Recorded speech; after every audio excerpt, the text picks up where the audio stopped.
we did want to have a little conversation here about Ryan Poles for a few minutes because, and this was sort of jump started by a column Adam Johns wrote this morning in The Athletic. To give you a little snippet, you can go to theathletic.com and read it. But here's the tweet he put with it. Johnsy saying, if you're optimistic about the Bears' future under Ben Johnson, then you're optimistic about what Ryan Poles is doing this offseason, despite the previous 3 years. And that's okay. It's good. It all started with him.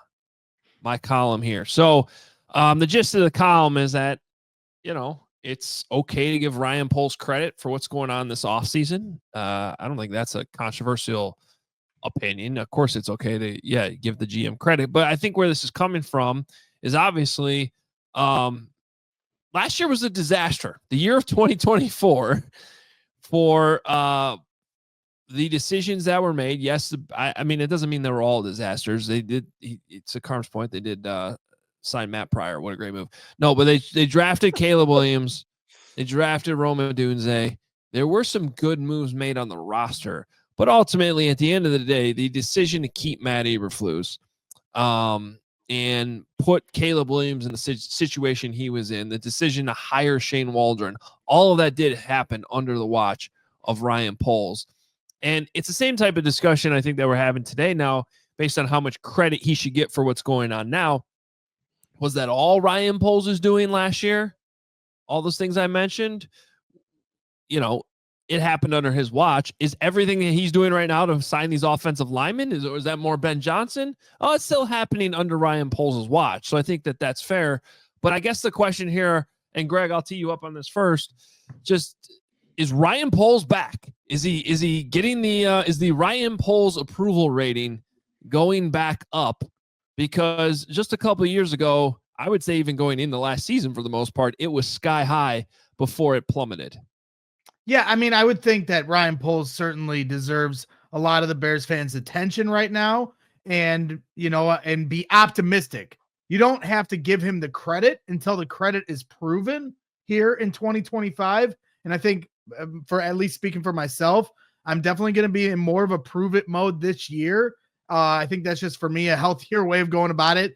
As excited as we've been the last couple of years and had massive letdowns as, going into the year. But at the same time, his two biggest fatal flaws here, building the Bears the last 4 years, 5 years, whatever it's been, you have the coaching staff decisions, whether it's Matt Eberflus and then keeping Matt Eberflus, or it's the offensive coordinators, whether that be Luke Getsy or Shane Waldron. Those are his biggest. Then if you want to go right underneath that, 1A and 1B, the offensive line. Trying to address it, failure to address it, at times ignoring situations where you have an opportunity to attack it. You sign Nate Davis, terrible signing. You know, you hold on to Tevin Jenkins. It hasn't worked out. You don't address the center position last year. Those are all, to me, the biggest flaws you can point to.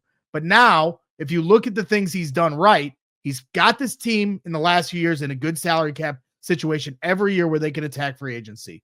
He's built this team up every year, the last couple of years, to have very good draft equity. And that's what's gotten us to this point. And then the final tallies, coaching and offensive line, Ben Johnson said, I need organizational, alignment if I'm going to go to any team. So that meant he had to be aligned with Ryan Poles. And that was enough for Ben Johnson to feel he was aligned to come here and sign a $13 million deal. Then a month and a half later, they now bring in 3 offensive linemen that obviously Ben Johnson had a lot of influence on. So now we can look ahead. Howie Roseman, we were looking right at him at the Super Bowl on that Monday, the media night. And I'm watching the PHLY guys interview this guy. He went through a lot of ups and downs in Philly, found his way through it, and now is one of the most revered GMs in football. I believe Ryan Poles has everything that it takes to be a good GM, but at the end of the day, they have to show it. They have to prove it. And getting the offensive line right, getting the coaching staff right were the biggest keys. Now they got to make sure they get Caleb Williams right for the rest of his career. And then Ryan Poles will build you the statue.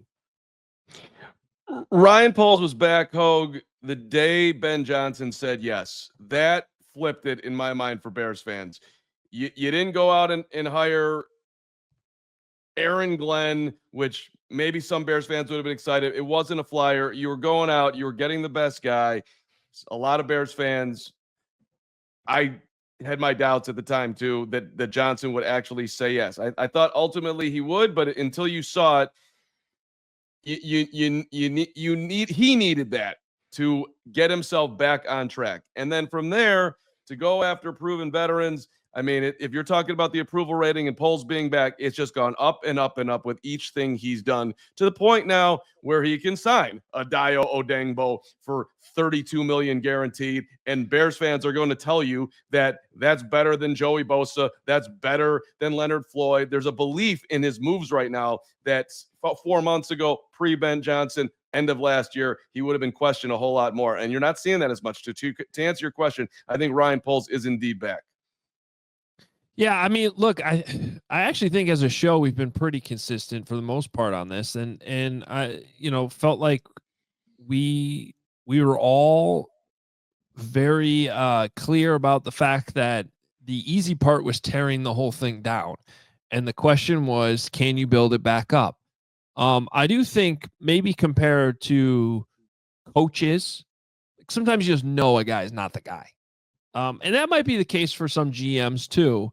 But I do think, Brax, your point about Howie Roseman, who at one point lost his job, but they kept him in the organization and he rose back up. And I think there's plenty of other examples too. Jason Light in Tampa is one of the, probably most underrated executives in sports.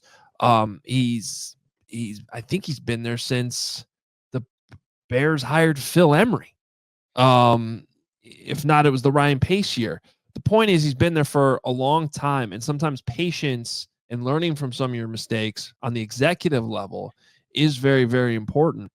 But I also thought it was fair to say that Ben Johnson was such a big prize that if there was a world in which Ryan Poles' presence was the hang-up, then it was also justifiable to move on because Ben Johnson was going to be that good of a coach.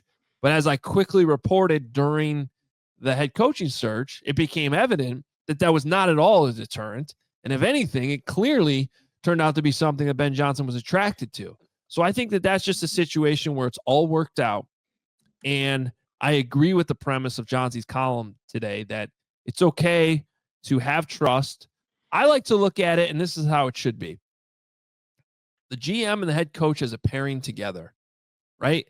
And if they're really in concert in terms of the body types that they want, the players that they're trying to attract, and it's all in alignment, then I think that good things can happen out of that. So even if it's a huge, massive assist from Ben Johnson here, I do agree that it's okay to have some faith in Ryan Poles right now. And you should have faith in Ryan Poles and this Bears front office, and things are headed in the right direction. Well, let's be clear, though. If things go sideways this year, if Grady Jarrett can't stay on the field, or Joe Tooney all of a sudden shows up old, or Jonah Jackson is injured again, and Caleb can't get there, they're going to blame Poles. They're not going to blame Ben.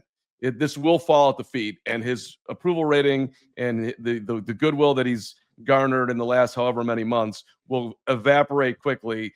Also, if he has a bad draft. So he set himself up to have a great run here if these guys come through, but it could also turn the other way. Well, and that's where they've had trouble threading the needle the last 3 years because of the timing of the quarterback versus the timing of where the team is actually at. And, a few years ago, Justin Fields is in a make it or break it year, but the team's not exactly there. And so expectations are high, but the team can't really meet those expectations because of where the roster was at. And so then the perception is that that's a failure. And then they keep Matty Eberflus. And then last year, you get Caleb Williams, you get all these fancy pieces, DeAndre Swift, Rome Odunze, Gerald Everett, and all these other guys. A lot of hype going into camp. You have Hard Knocks, and then all of a sudden the gravy train, Meatball Island meets once again. But again, timing of the quarterback versus expectations for the fan base. We all as fans start 4-2, 5-2. We start looking at the playoffs. Well, ultimately, the coaching staff wasn't where it needed to be, and the quarterback is in his rookie year, and he's having a huge learning curve of things he needs to be ready for. And they're going to run into this same problem again this year.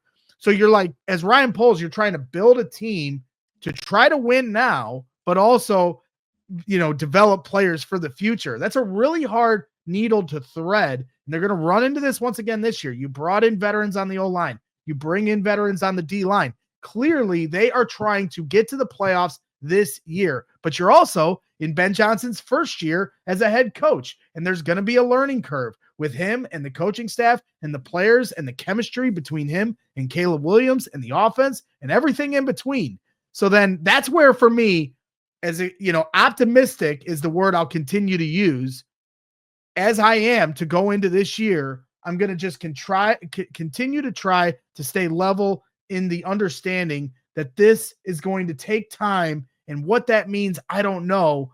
They're more than welcome to win games and make the playoffs this year, but I also think that we have to start to try to be fair to the win now versus what they still need to develop and how to thread that needle exactly. And so finally, with Ryan Poles, I think the other aspect of giving credit where credit is due, if you're going to say that Ryan Poles, Ben Johnson is the one that got all these offensive linemen. Well, Ryan Poles is the one that has to work the trade with the Rams to get Jonah Jackson. Ryan Poles is the one that has to work the trade to get Joe Thuney. So you can't just say, oh, I'm mad at Ryan, so I'm only going to give the credit to Ben Johnson in some of these moves. Ryan Poles deserves this credit as well. And so we'll give the credit, but once it's all proven on the field this year, that's when we'll start throwing the flowers at the feet. We all silly like the mayor.